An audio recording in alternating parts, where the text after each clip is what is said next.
নমস্কার বন্ধুরা, রাখি পরিবার থেকে স্বাগত জানাই। আপনারা সুস্থ আছেন, ভালো আছেন, এটুকু কামনা করি। আজ শুরু করতে চলেছি আমি একটা নতুন রকমের পদ্ধতি, যেটা আপনারা খেয়েছেন না খায়নি আমি জানি না ঠিক। আমরা ছোটবেলায় মা ঠাকুমার কাছ থেকে এই রেসিপিটা দেখেছি। খুব কম সময়ের মধ্যে আমরা যখন স্কুলে যাব, তখন মা ঠাকুমারা এই রেসিপিটা আমাদেরকে করে খাওয়াতো। 4 রকমের ডাল নিয়ে আর একটু অল্প চাল নিয়ে সেদ্ধ করে খিচুড়ির মতো করে আমাদেরকে খাওয়াতো। আমরা ভালোভাবে তৃপ্তি করে খেয়ে দিয়ে স্কুলে যেতাম। তবে চলুন আমি সেই রান্নাটাই করছি অনেকদিন বার। আপনারা দেখতে থাকুন। এখানে আমি চাল সেদ্ধ করতে দিয়ে দিয়েছি, আর 4 রকমের যে ডালটা আছে, আমি 4 রকমের ডালটা ধুয়ে এতে দিয়ে দেবো। 4 রকমের যে ডালটা, সেটা প্রত্যেকটা বাড়িতে থাকে।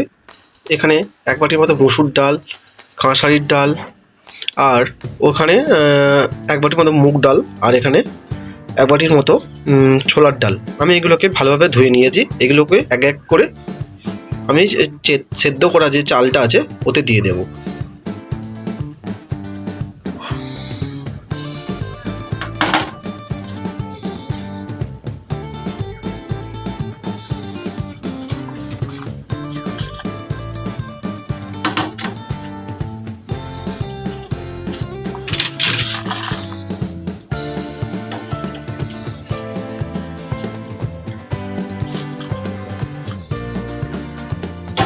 অল্প চাল আর বেশি পরিমাণে ডালটা দিলে খেতে খুব ভালো লাগে।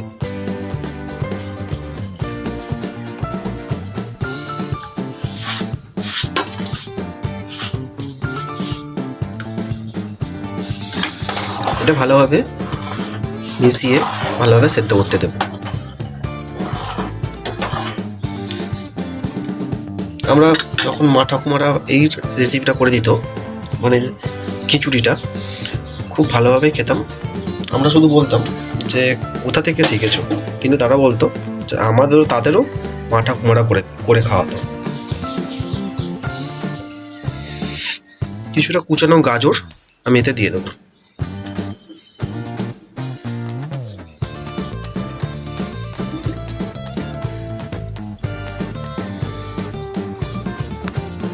চালটা আমার সেদ্ধ হয়ে গেছে, ডালগুলোও সেদ্ধ হচ্ছে আস্তে আস্তে।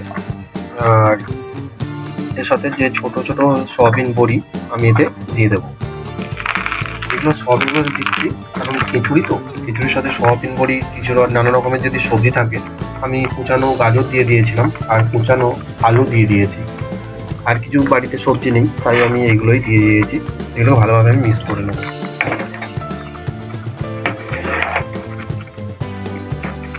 দেখুন, প্রচুর পরিমাণে ফুলে আসতে বলে এইটুকু ছোট পাত্রের মধ্যে আমি করতে দিয়েছিলাম। ফুলে আসছে বলে আমি জায়গাটা আমি চেঞ্জ করে নেব। একটা হাঁড়ির মধ্যে আমি সেদ্ধ করা যে চাল আর ডালটা আমি ঢেলে নেব। এবং সেদ্ধ করা চাল আর ডালটা আমার সেদ্ধ হয়ে গেছে। আমি এবার মশলাটা করার জন্য কড়ার মধ্যে পরিমাণ মতো একটু তেল দেব।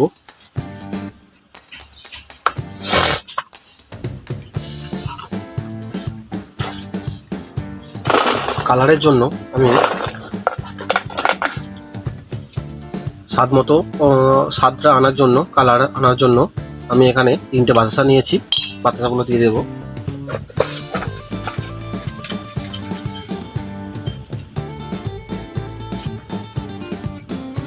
আর তেজপাতা আর শুকনো লঙ্কা আছে, আমি এটা দিয়ে দেবো।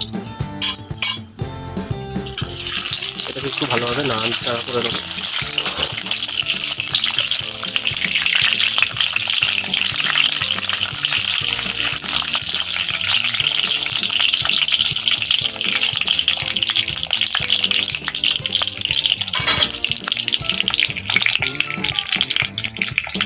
এরপর যে পেঁয়াজ কুচিটা আমি এটা ভালোভাবে ভাজবো।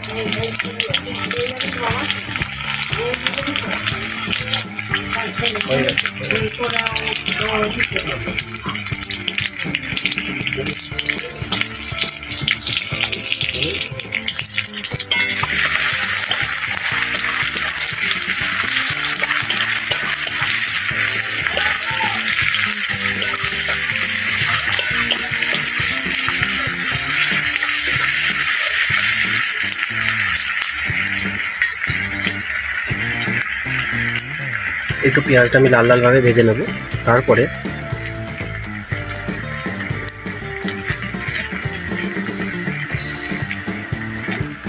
এখানে আদা আর জিরে বাটা আছে, আমি এটা দিয়ে দেবো।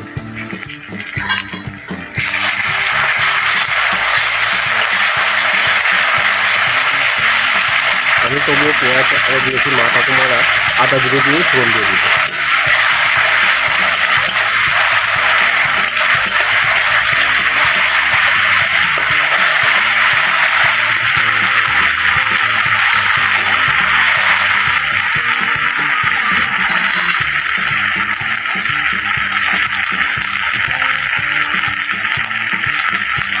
এখানে পরিমাণ মতো আমি হলুদ গুঁড়ো দেবো,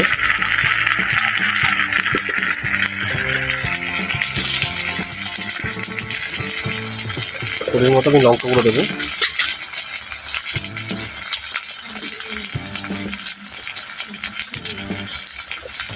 আর পরিমাণ মতো আমি লবণ দেবো।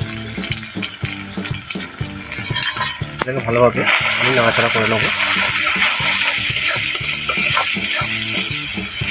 দেখতেই পাচ্ছেন কি সুন্দর কালারটা এসেছে।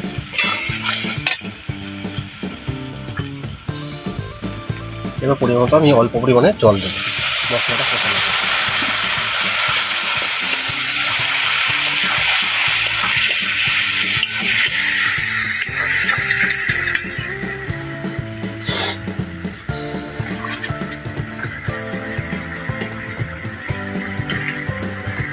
এরপর আমি পরিমাণ মতো যে ধনে গুঁড়ো ছিল ধনে গুঁড়োটা আমি দিয়ে দেবো।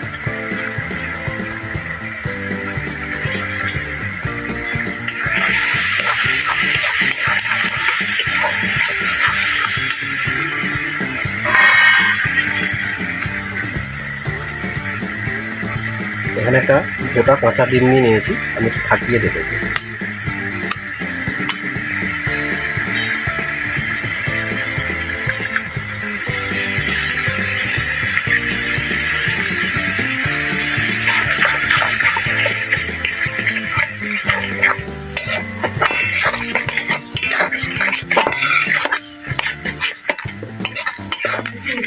হ্যাঁ,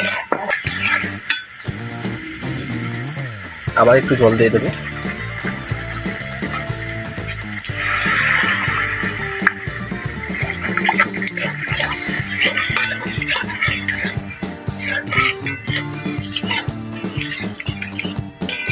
এবার এই মশলাটা ওই চাল আর ডালটা যে সেদ্ধ করা ছিল ওটা দিয়ে ভালোভাবে মিক্স করে দেবো।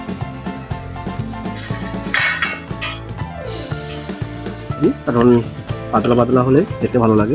আমি এটাকে এবার নামিয়ে নেব। আমার 4 রকম ডালের খিচুড়ি হয়ে গেছে। কেমন হয়েছে আপনারা কমেন্টে জানাবেন, দেখে বলবেন। চলুন আজকের মতো টাটা। আপনারা ভালো থাকবেন, সুস্থ থাকবেন, ভালো থাকবেন।